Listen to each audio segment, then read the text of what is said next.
ចូលឆ្នាំថ្មីមកដល់បងរៀបចំត្រៀមធ្វើដំណើរជិះម៉ូតូតាមផ្លូវស្រែ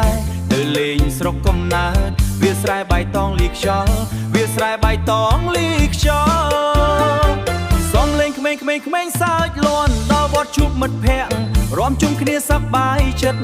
សង្ក្រាន្តមកដល់ហើយបន្ទឹមលាន់ពេញភូមិបងប្អូនជួបជុំគ្នារួមកុំឲ្យភ្លេងស្ងៀមថ្ងៃឆ្នាំថ្មីជីទៅលេងស្រុក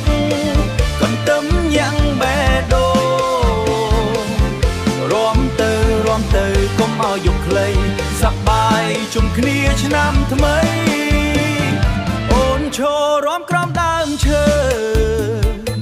ញញឹមផ្អែមដូចការីបងដើរចូលសុំរួមមួយបទអនុស្សាវរីយ៍កើតឡើងវិញ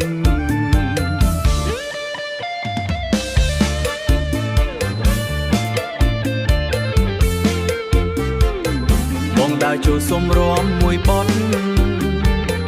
អនុស្សាវរីយ៍កើតឡើងវិញ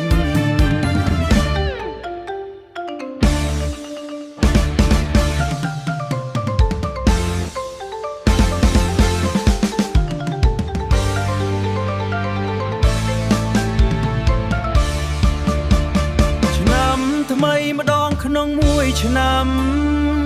ស្នេហ៍ភូមិមិនផ្លាំងប្ដូរជិះទៅលេងស្រុកវិញចិត្តបងពេញដោយសុខថ្ងៃឆ្នាំថ្មីជីទៅលេងស្រុកសំណើចលាន់ពេញទឹកដី